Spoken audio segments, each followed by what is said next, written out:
Buenas tardes, hermanos. Buenas tardes. Vamos a retomar el estudio que estamos llevando en el libro de Lucas, después de un buen fin de semana allá en Mazamitla, escuchando lo que nos compartió el hermano Jim, el hermano Ben.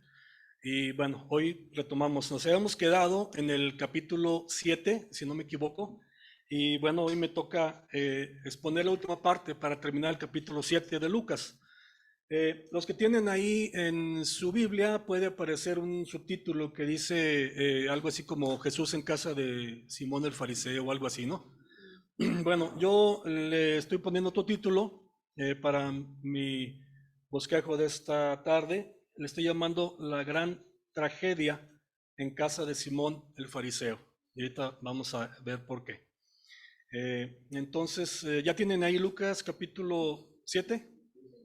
Bien, voy a hacer una oración muy rápido y entonces empezamos. Padre bendito, te damos nuevamente las gracias porque nos permites estar reunidos, Señor, y en este momento, en esta hora, te rogamos, Señor, que tu Espíritu y tu palabra obren en nuestra vida para conocerte mejor, Señor, para confiar más en ti. Te rogamos tu guía y dirección en el nombre de Jesucristo. Amén. Bien, en esta parte de la Biblia vamos a ver otra vez uno de esos encuentros, en algunos casos creo que encontronazos, diría yo, del Señor Jesucristo con los fariseos. Ya se ha explicado varias veces acerca de ellos y aquí en manera de introducción quisiera explicar un poquito acerca de eso para tener el contexto y entrar ahí. Ahí tenemos hay unas diapositivas que tengo donde estoy poniendo el bosquejo, quizá nos ayuda un poquito para entender. Entonces, ¿qué es un fariseo?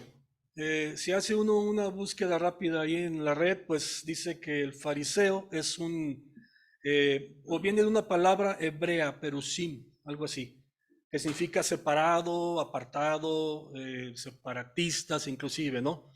Se refiere a una secta dentro del judaísmo que seguían fielmente ritos, ceremonias, tradiciones, y en general se interesaban ellos más por la manifestación externa más que por los preceptos que debían seguir por esa ley, ¿verdad? Así de una manera muy sencilla. Pero lo interesante, me parece a mí, que vamos a ver cómo los define el Señor Jesucristo, cómo los ve, cómo los muestra. Eh, ¿Recuerdan cuál es la palabra que más usaba el Señor Jesús cuando se refería a los fariseos? Muchas, ahorita vamos a verlas, pero hipócritas era una de las que más decía, hipócritas, ¿verdad? Entonces, esa palabra define a una persona que finge una cualidad, una virtud, un sentimiento que no tiene. De hecho, se usaba esa palabra para asociarla a los actores en el teatro que usaban máscaras y representaban algo que no es, ¿verdad? Algo falso. Y así los declaraba el Señor Jesucristo. Entonces, eh, para introducir, quisiera que fuéramos a Mateo capítulo 23. Vamos a ver un pasaje ahí donde hay uno de esos encontronazos que digo yo, ¿verdad? Del Señor Jesucristo con ellos. Y yo sé que hemos leído este pasaje, pero muchas veces no le damos la dimensión de lo que el Señor Jesús está diciendo de ellos, ¿verdad? Tomando en cuenta que el Señor Jesucristo lo está diciendo no porque está enojado y, tú me insultas, yo también te voy a decir, no, Él está diciendo lo que realmente son. Entonces es interesante conocer a estos personajes. En el capítulo 23, versículo 13 en adelante, noten, dice ahí, mas hay de vosotros, escribas y fariseos hipócritas, y viene la palabra. Ahora, una cosa aquí, los escribas también entran dentro del mismo costal, ¿verdad? Los pone también porque estos escribas eran personas que se dedicaban precisamente a copiar la escritura, tenían una serie de rituales muy específicos para poder copiar, te podían decir cuántas palabras y letras tenía el rollo del libro de Isaías, ¿verdad? Y si te pasabas en una o te faltaba una, eso no sirve, y hay, o sea, una serie de cosas, pero realmente el espíritu de la ley no lo vivían. Entonces entran en el mismo definición. Por eso, escribas y fariseos hipócritas. Y luego dice aquí, porque cerráis el reino de los cielos delante de los hombres, pues ni entráis vosotros, fíjense bien, son personas que están fuera del reino de Dios, ni dejáis entrar a los que están entrando. Hay de vosotros, escribas y fariseos hipócritas, otra vez, la misma palabra, porque devoráis la casa de las viudas o las casas de las viudas, y como pretexto hacéis largas oraciones, por esto recibiréis mayor condenación. O sea, son personas todavía más condenadas que otros. Así lo dice el Señor. Y luego dice, ay de vosotros, escribas y fariseos hipócritas, porque recorréis mar y tierra para hacer un prosélito, y una vez hecho, ¿qué dice? Lo hacéis 2 veces más hijo del infierno que vosotros. Son hijos del infierno esa gente. Interesante y, híjole, qué cruda definición hace el Señor de estas gentes, pero así eran, así eran. Versículo 16, hay de vosotros guías ciegos, ahora les llama ciegos, no pueden ver, que decís, si alguno jura por el templo no es nada, pero si alguno jura por el oro del templo es deudor. Insensatos y ciegos. Ahora son también insensatos, porque ¿cuál es mayor, el oro o el templo que santifica el oro? También decís, si alguno jura por el altar no es nada, pero si alguno jura por la ofrenda que está sobre el altar es deudor. Necios y ciegos. Otra definición, porque ¿cuál es mayor, la ofrenda o el altar que santifica la ofrenda? Pues el que jura por el altar, jura por él y por todo lo que está sobre él. Y el que jura por el templo, jura por él y por el que lo habita. Y el que jura por el cielo, jura por el trono de Dios y por aquel que está sentado en él. Y así lo describe el Señor. Todavía dice en el versículo 23, ay de vosotros, escribas y fariseos, otra vez, hipócritas, porque diezmáis la menta y el eneldo y el comino, y dejáis lo más importante de la ley, la justicia, la misericordia y la fe. Lo que hacían con la escritura. Esto era necesario hacer sin dejar de hacer aquello. Guías ciegos, otra vez, que coláis el mosquito y tragáis el camello.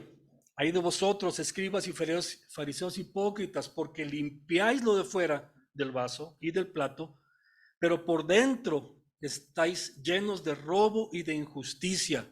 Ahora son ladrones también. Fariseo ciego, limpia primero lo de dentro del vaso y del plato para que también lo de afuera sea limpio. O sea, eran solamente personas que aparentaban cierta espiritualidad. Versículo 27. Hay de vosotros, escribas y fariseos hipócritas, porque sois semejantes a sepulcros blanqueados. ¿Qué esperamos encontrar en un sepulcro?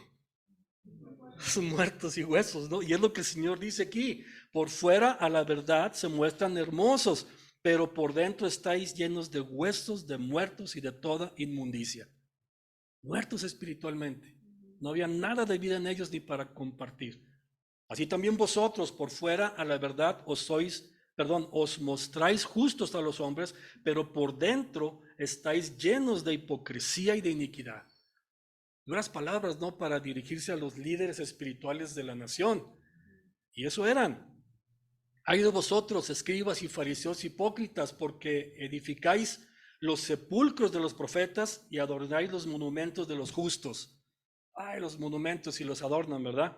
Y decís, si hubiésemos vivido en los días de nuestros padres, no hubiéramos sido sus cómplices en la sangre de los profetas. Así que dais testimonio contra vosotros mismos de que sois hijos de aquellos que mataron a los profetas. Vosotros también llenad la medida de vuestros padres. Luego, ¿qué dice, hermanos? Serpientes, generación de víboras. ¿Qué, en el contexto bíblico, qué viene a nuestra mente cuando pensamos en una serpiente, en una víbora, ¿no? Lo primero que viene, pues Satanás, ¿no? Entonces, así lo describe el Señor. Ese tipo de gente son los que seguían todos los días al Señor, no para aprender, sino para enfrentarlo, para confrontarlo, para ver de qué manera podían atacarlo, acusarlo. Esos eran los fariseos. ¿Cómo escaparéis de la condenación del infierno? Condenados al infierno. Todavía en Juan capítulo 8, otro de esos encuentros que tiene el Señor con estos fariseos que lo perseguían a todos lados, dice, ¿por qué no entendéis mi lenguaje? Estoy en el versículo 43, creo que por ahí debería de estar. ¿Por qué no entendéis mi lenguaje? ¿Por qué no podéis escuchar mi palabra? Vosotros sois de vuestro padre el diablo, les dice Jesucristo en su cara. Ustedes son hijos del diablo. Y los deseos de vuestro padre queréis hacer. Él ha sido homicida desde el principio y no ha permanecido en la verdad, porque no hay verdad en él. Cuando habla mentira, de suyo habla, porque es mentiroso y padre de mentira. Hijos del diablo. Y a mí, porque digo la verdad, no me creéis. ¿Quién de vosotros me redarguye de pecado? Pues si digo la verdad, ¿por qué vosotros no me creéis? Estoy diciendo la verdad, ¿por qué no me crees? El que es de Dios, las palabras de Dios oye, pero esto no lo oís vosotros. ¿Por qué?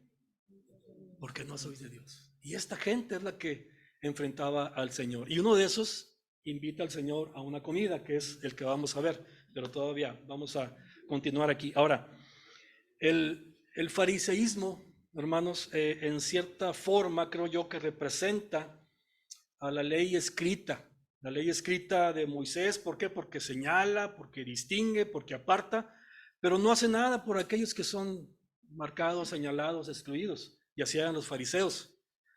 Es una manifestación explícita de la carne, ¿no? Entonces Jesucristo vino a marcar una diferencia muy grande, muy importante. Es la encarnación de la palabra de Dios. Imagínense los escribas que todos ya estaban metidos en copiar y entender supuestamente la palabra de Dios, pero eran hipócritas.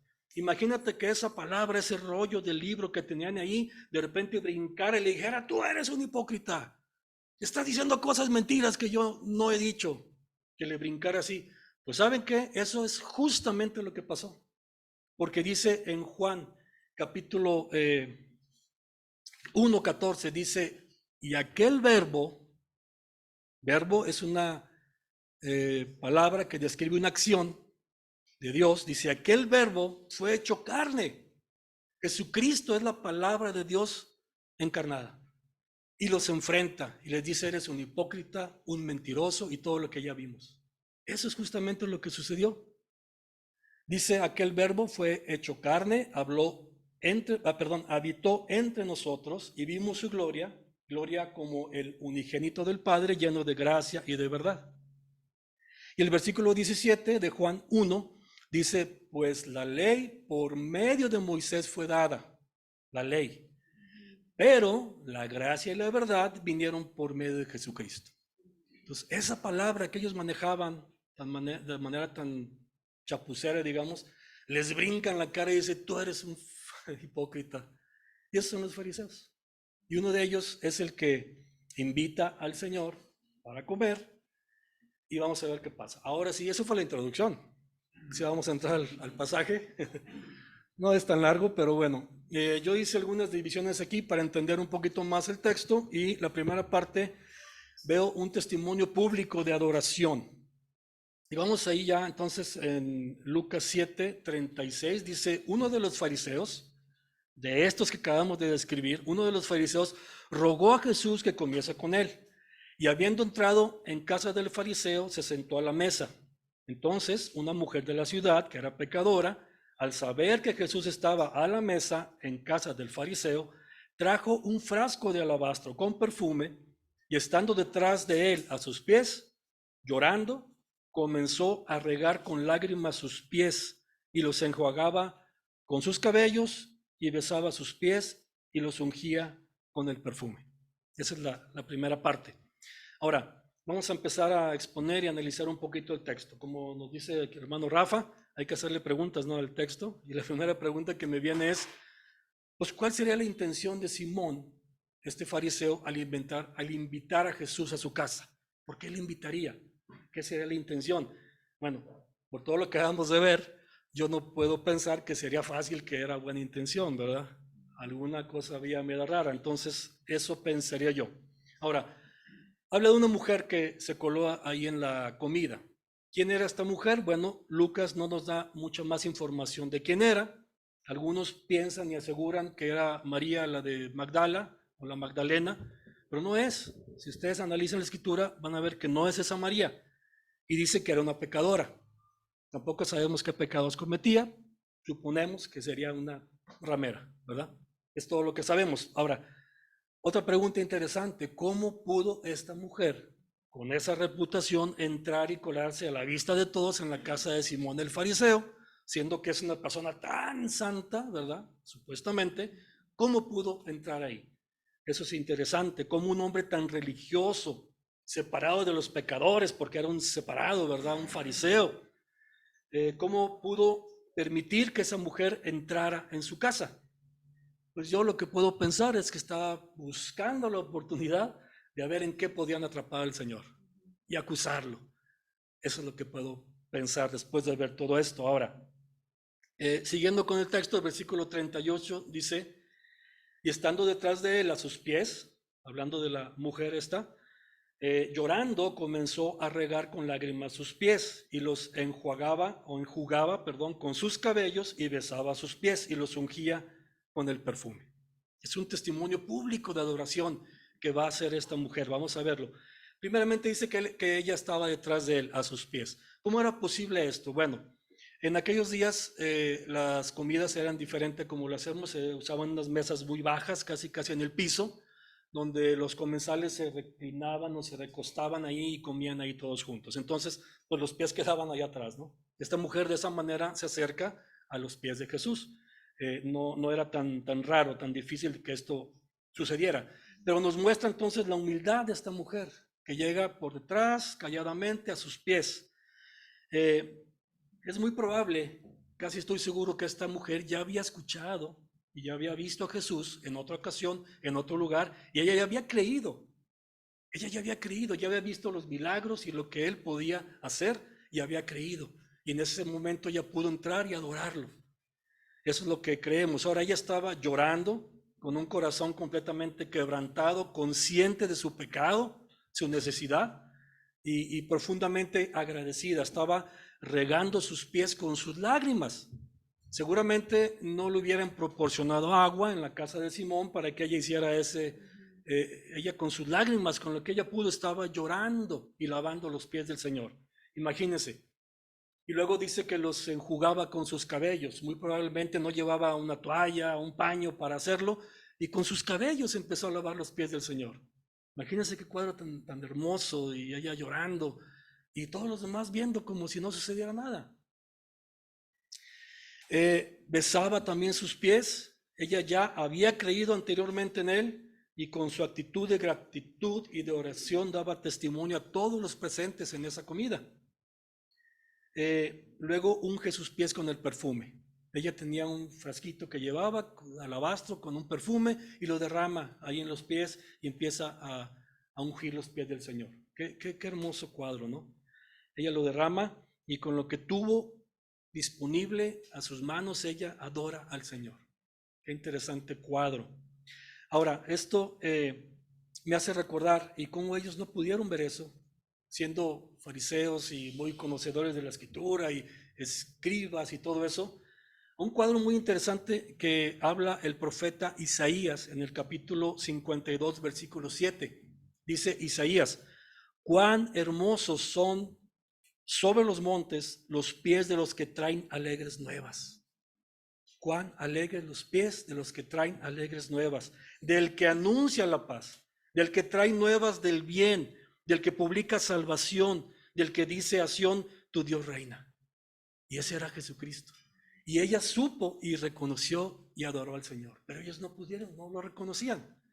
Este mismo texto luego lo cita Pablo en la carta a los romanos, en el capítulo 10, versículo 15, y les dice a los romanos, ¿y cómo predicarán si no fuesen enviados?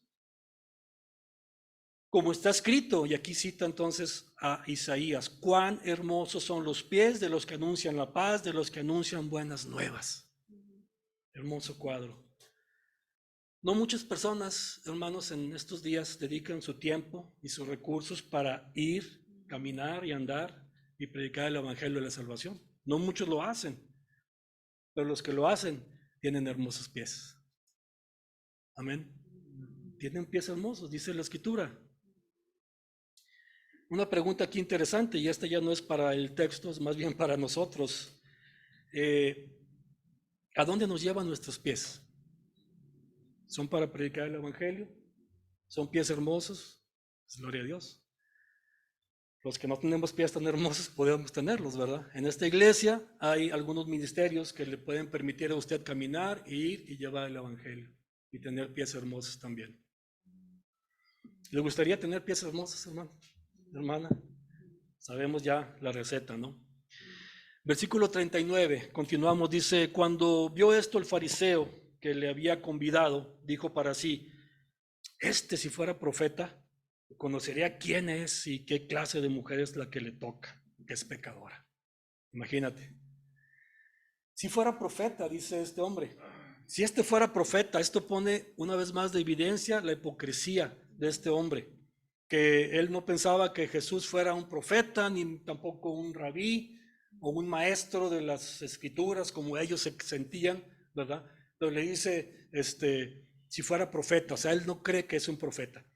Y luego dice, si supiera qué clase de mujer pecadora es esta mujer, ¿verdad? Para un fariseo, hermanos, en ese tiempo, que era muy apartado o se sentía apartado por su religiosidad, acercarse siquiera a una mujer de ese tipo le resultaba completamente repulsivo. O sea, ¿cómo voy a decir, una mujer pecadora, hazte de aquí, ¿no? Entonces, ¿cómo era posible que Jesús permitiera que esa persona se le acercara a él? Evidentemente era una pecadora y los hombres santos, según como él pensaba que eran ellos, no deben de acercarse a ese tipo de personas, ni que se les acerquen. Entonces, ¿cómo podría ser? Pero ese no era el plan del Señor Jesucristo. Él vino precisamente a buscar a los pecadores. Él vino precisamente a aquellas personas que pueden creer, que pueden reconocer que necesitan salvación, que por sí mismos no se pueden salvar. Y a esos vino, personas humildes de corazón y que reconocen.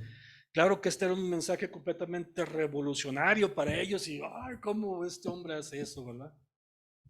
Hoy precisamente es día de la revolución, ¿no? O mañana, no sé. Hoy o mañana, bueno, los dos. Y Jesús vino con una revolución que para ellos era completamente chocante. Entonces, los que se sienten limpios, santos, piensan que no necesitan de salvación, señalan a aquellos que según su juicio sí necesitan al Señor o la salvación, pero jamás hacen algo por ayudar. Y así eran los fariseos, guiando a los ciegos, jamás haciendo nada, etc. Bien, siguiente punto aquí. Vamos a ver la intervención del maestro. En todo esto que está pasando, entonces entra el Señor y ahora sí las cosas empiezan a cambiar. Dice en el versículo 40. Entonces respondiendo Jesús le dijo, Simón, una cosa tengo que decirte. Ándale, imagínate que el Señor te diga, oye, Joshua, una cosa tengo que decirte. Así le dijo a Simón. Y dice, di maestro. Un acreedor tenía 2 deudores, el uno debía 500 denarios y el otro 50, y no teniendo ellos con qué pagar, perdonó a ambos. Y pues, ¿cuál de ellos le amará más? Respondiendo Simón dijo, pues pienso que aquel a quien perdonó más. Y él le dijo, rectamente has juzgado. Muy astuto y muy listo el fariseo, ¿verdad? Supo contestar correctamente, pero el Señor le pone un acertijo que no tenía otra opción de contestar. Los atrapa, siempre el Señor los atrapa en su hipocresía. Entonces él dice, di maestro, otra vez hipócritamente, maestro. Él no pensaba que era un maestro, él lo tenía por un charlatán y él quería ver cómo lo podía acusar, pero todavía le dice, di maestro, se pone su careta de hipócrita, ¿verdad? Y le dice, di maestro. Y el Señor le dice, le habla de 2 diferentes deudores, uno con poco y otro con mucho.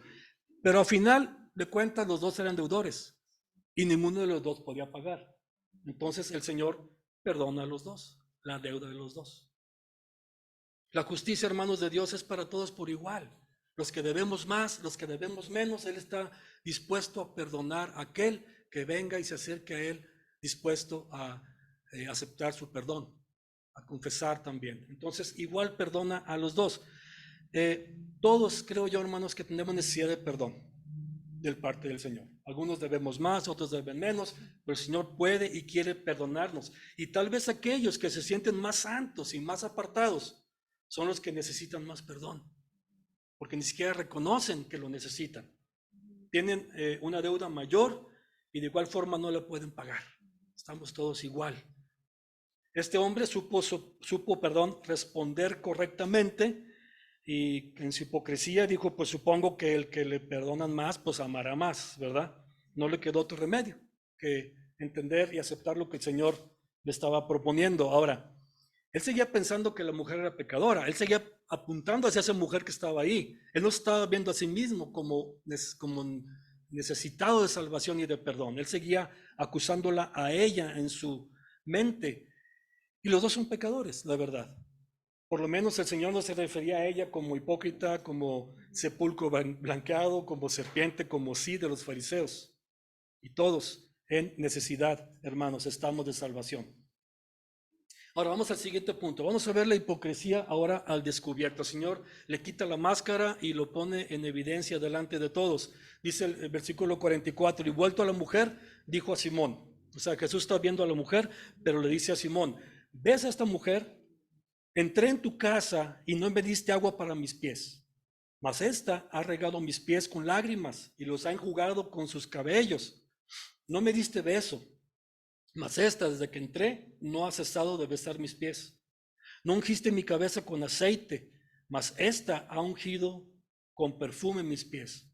Por lo cual te digo que sus muchos pecados le son perdonados, porque amó mucho, mas aquel a quien se le perdona poco, poco ama. Y a ella le dijo, tus pecados te son perdonados. ¡Wow! Qué cuadro, ¿no? El Señor lo empieza a confrontar y a desenmascarar. Le dice, mira, yo entré a tu casa y ni siquiera me diste agua para mis pies. En aquellos días era una costumbre, socialmente hablando, digamos, que cuando recibías a alguien en tu casa, lavaban sus pies, ¿verdad? Tal vez era para retirar el polvo de los pies por el camino polvoso, o tal vez para proporcionar algo de descanso, no sé. Pero era una costumbre que se hacía en aquellos días. No necesariamente tenía que ser hecho por el mismo dueño de la casa, podía ser un criado, pero recibían esa atención. Bueno, a Jesús no le dieron esa atención. El Señor le dice, mira, tú no me lavaste los pies, ella sí lo hizo, y con sus lágrimas. Uy, se debe haber quedado este hombre, uy, le cayó en el hígado, supongo, ¿no? Ahora, luego lo dice, no me diste un beso al llegar, que era otra costumbre en aquellos días, de dar un beso en la mejilla, aún entre los varones, era muy común. Es como hoy en día dar un apretón de manos, ¿verdad? Recibes a alguien en tu casa y pues un apretón de manos o un abrazo o algo, era lo socialmente aceptable. No sé, todavía se es así. No, y algunos países todavía, creo que de Europa del Este y así todavía. ¿Mande? En Medio Oriente todavía, ajá, todavía es una costumbre que prevalece. Entonces, de esos días era muy común y a Jesús no le dieron ese beso. Y todavía le dijo, di maestro. O sea, haciéndolo como si fuera uno de los grupos de ellos, ¿no? Sus fariseos, maestros, rabinos. Supongo que entre ellos sí se dieron su beso de bienvenida, pero a Jesús no. Una hipocresía también, ¿no? Interesante. Este asunto del beso, todavía en esos días y hoy también se sigue usando, tanto que el apóstol Pablo lo menciona mucho en sus cartas, como lo recomienda inclusive en varias de ellas al despedirse. Por ejemplo, en Romanos 16 dice, saludaos los unos a los otros con ósculo santo. Ese es el beso en la mejilla. Os saludan también las iglesias en Cristo. Entonces, el Señor no recibió ese beso. Y luego le dice, no ungiste mi cabeza con aceite, no ungiste mi cabeza con aceite. Es un tema también interesante lo de la unción con aceite. Ahorita no vamos a entrar mucho en profundizar porque está interesante, pero era también una costumbre que se usaba en aquellos días, ungir con un poco de aceite de oliva, le ponían algunas especias aromáticas y era una señal de bienvenida también, un símbolo de amistad, ¿no?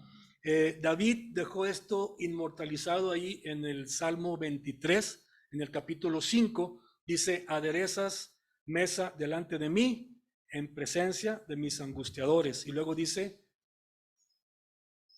con aceite mi copa está rebosando, unges mi cabeza con aceite, etcétera. Entonces, tampoco recibió esa atención del Señor. El versículo 47 dice, por lo cual te digo, está hablándole allá al fariseo, que sus muchos pecados le son perdonados, o sea, los de esta mujer, porque amó mucho, mas aquel a quien se le perdona poco, poco ama. Eso es interesante, hermanos, porque si continuamos con la lógica de esta ecuación que usa el Señor, el que ama, el que se le perdona mucho, ama mucho, el que se le perdona poco, ama poco, el que no se le perdona nada, entonces, ¿qué sería? No ama nada. Y este hombre no se le perdonó nada porque no sentía que necesitaba salvación. ¿O perdón de qué? O sea, si yo soy un fariseo, y este hombre, ¿qué me va a perdonar a mí? O sea, se imaginan. Entonces, este hombre no amó para nada al Señor y lo demuestra aquí y lo pone en evidencia. Dios perdona, hermanos, el pecado de los que se humillan, de los que le buscan con arrepentimiento, y lo hacen no porque laven sus pies o los perfumen, sino lo hace para aquellos que aceptan que están perdidos en el pecado, que necesitan o necesitamos salvación, y por creer que les puede perdonar si se les busca con fe. Esos son los que alcanzan salvación. Es una gran verdad fundamental en estos días, en aquellos días también, pero era una revolución en aquel tiempo para ellos, que no lo podían entender, no lo podían aceptar, porque ya vimos, eran hijos del diablo, no podían entender lo que les estaba hablando, Y luego el versículo 48 dice, y a ella le dijo, tus pecados te son perdonados. Tus pecados te son perdonados. Inmediatamente el Señor la perdona, para testimonio a ella, para testimonio a Simón que estaba ahí, a los comensales, y para testimonio a la iglesia el día de hoy. El Señor perdona simplemente por creer, por aceptarle a Él. Y vamos al último punto acá, el número 4, vamos a ver a los ciegos caminando al hoyo. Los ciegos caminando directo al hoyo. Dice el versículo 49, los que estaban juntamente sentados a la mesa, y yo supongo que había otros fariseos también ahí, escribas, comenzaron a decir entre sí, ¿quién es este que también perdona pecados? O sea, ¿se cree mucho o qué? Pero él dijo a la mujer, tu fe te ha salvado, ve en paz. El gran contraste aquí, ¿verdad? Y aquí vemos estos ciegos caminando al hoyo. Suponemos que los demás comensales, como ya dije, habría también otros fariseos, algunos escribas y algunos religiosos ahí que andan siempre detrás, pero no creían en el Señor. Y aquí es la parte que yo digo, hermanos, o veo la gran tragedia en casa de Simón el fariseo. Porque en esa tarde, en la casa de Simón, estaba el creador del universo delante de ellos, el Salvador, el Mesías que había sido anunciado, que ellos conocían en las Escrituras, estaba delante de ellos, y lo vieron, y lo escucharon, y lo tuvieron, y no pudieron entender ni ver que estaba ahí enfrente de él por su hipocresía, por su duro corazón. Yo creo que es una gran tragedia. Por eso le llamo así, la gran tragedia en casa de este hombre, porque no pudieron reconocer a quién estaba enfrente de ellos. Y veo también aquí, hermanos, un cuadro, ya poniéndole una dimensión un poco más grande, un cuadro de la nación de Israel, que teniendo entre ellos por muchos días al Señor, predicando, enseñando, haciendo milagros, sanando, dando testimonio con su actitud, con sus actos de ser un ser divino, el Hijo de Dios, no lo recibieron, no lo aceptaron. Prefirieron seguir a estos fariseos hipócritas y el pueblo va para allá, al hoyo, como ciegos. Veo también aquí un cuadro, como les digo, un poquito más grande la dimensión de las naciones gentiles, representadas aquí por la mujer pecadora, que sin haber sido invitada a la cena o la comida, se cuela y adora al Señor y alcanza salvación por creer. Igual que las naciones gentiles, que quizá por la historia, por el contexto, seamos más pecadores o deudores, por el contexto, digamos, pagano, de idolatría de las naciones gentiles, no como los israelitas que conocían al Señor supuestamente, pudiéramos haber sido, sin embargo, pecadores los dos, ¿no? Tanto israelitas como gentiles. Sin embargo, esta mujer se cuela y alcanza salvación, igual que los gentiles, que somos insertados en el olivo. Interesante cuadro, ¿verdad? Que podemos ver aquí. Creo, hermanos, que todos llevamos dentro, está fuerte, un pequeño fariseo, ahí escondido en la carne. Ahí está, esperando salir en cualquier momento para acusar a los otros. No, es que tú y hermano fulano, yo vi. Y siempre excusándonos. No, yo, mira, yo soy muy santo. Y ahí está ese fariseo, hermanos. En algunos casos más, otros menos, pero es una manifestación de la carne. El querer justificarnos, sentirnos limpios, religiosos, y los demás no, o acusar a los demás. Y nos ponemos esa careta. Quizá a lo mejor no tanto como este fariseo, pero de alguna dimensión creo que ahí está.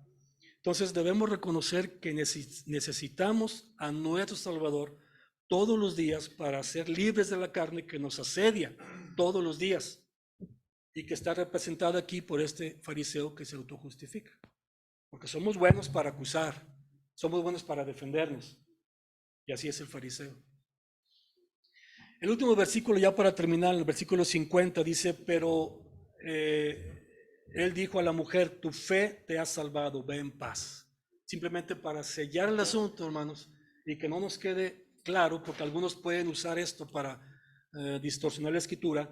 La salvación de esta mujer no fue porque ungió los pies, porque los lavó, no. Eso fue una manifestación de adoración porque ella ya había creído.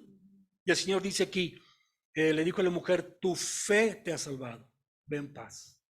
No es por las obras, es por la fe, por creer en el Señor. Cuando tú has creído, cuando tú has recibido salvación, entonces las obras se manifiestan en adoración a tu Salvador. Pero eso viene después, y así lo deja claro el Señor. Entonces, algunas preguntas finales aquí, y estas ya no son para el texto, son para nosotros. Unas preguntitas así, un poquito más picantes. ¿Hasta qué punto, hermanos, los cristianos somos como fariseos? Hay que pensar, ¿verdad? Algunos más, algunos menos, pero creo que en algún momento todos fingimos y nos ponemos la careta de, oh, yo soy cristiano. Oh, yo voy a la iglesia. No, yo traigo la Biblia, y grande, si es posible, para que todo el mundo vea. Pero, ¿realmente somos o representamos eso? ¿Cuáles cualidades fingimos tener que no tenemos? Recuerden lo que vemos en Gálatas, creo que es capítulo 5, el fruto del Espíritu, una serie de cosas, ¿verdad? ¿Cuántas de esas realmente se muestran en nosotros? ¿O las fingimos? ¿Qué tan rápido somos para señalar a otros? Ah, fulano de tal es culpable de esto y lo otro. Yo no. Así somos, hermanos. Más o menos, pero creo que es una realidad.